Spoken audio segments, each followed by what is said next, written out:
ਤਾਂ ਤਹਿਸੀਲ ਉੱਥੇ ਪਈ ਸੀ। ਪਹਿਲੋਂ ਇਹ ਵੀ ਸਿਆਲਕੋਟ ਦੇ ਕਾਗਜ਼ ਮੈਂ ਵੇਖੇ ਨੇ, ਪਹਿਲੋਂ ਇਹ ਵੀ ਸਿਆਲਕੋਟ 'ਚ ਸੀ। ਅੱਛਾ ਜੀ।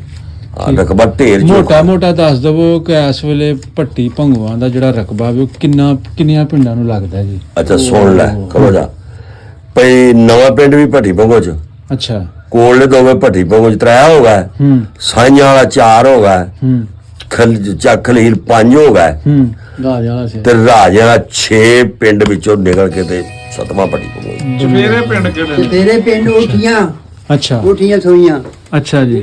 ਨਾਲ ਹੈ ਸਿਆਲਕੋਟ ਜ਼ਿਲ੍ਹੇ 'ਚ। ਹਾਂ ਅੱਗੇ ਭੰਗੋਏ ਆਇਆ ਅੱਗੇ ਗਲੋਟੀਆਂ, ਹਾਂਜੀ ਉਹ ਵੀ ਸਿਆਲਕੋਟ ਜ਼ਿਲ੍ਹੇ 'ਚ ਨੇ। ਹਾਂ। ਨਾਲ ਲੱਗਦੀ ਸਾਡੀ ਜੀਵੀ ਰਲਦੀ ਹੈ ਪਿੰਡ। ਰਲਦੀ ਬਣਾ ਉਹ ਵੀ ਠੀਕ ਹੈ। ਉਠੀਆਂ ਨਾਲ ਵੀ ਰਲਦੀ ਹੈ, ਭੰਗੋਏ ਸੇਖਵਾ ਨਾਲ ਵੀ ਜੀਵੀ ਰਲਦੀ ਹੈ, ਹੂੰ ਚਾਰਾਂ ਦੇ ਨਾਲ ਵੀ ਰਲਦੀ ਹੈ, ਹੂੰ ਬਾਸੀਆਂ ਦੇ ਨਾਲ ਵੀ ਜੀਵੀ ਰਲਦੀ ਹੈ, ਹੂੰ ਠੀਕ। ਅੱਗੋਂ ਬੌਰਿਆਂ ਨਾਲ ਵੀ ਰਲਦੀ, ਬੋਰੇ ਦੇ ਆਹੋ ਬੋਰੇ ਵੀ ਹੈ ਨਾਲ ਤਲਵੰਡੀ ਮੂਸੇ। ਬੌਰਿਆਂ ਨਾਲ ਵੀ ਰਲਦੀ ਹੈ ਸਾਡੀ। ਸਹੀ ਠੀਕ। ਅਬਦਾਲ ਦੇ ਛੱਪੜ ਦੇ ਵਿੱਚ ਬੁੱਤੀ ਹੈ। ਛੱਪੜ ਦਾ ਜ਼ਿਕਰ ਕੀਤਾ, ਕਿੰਨੇ ਛੱਪੜ ਹਾਂ ਪਿੰਡ 'ਚ?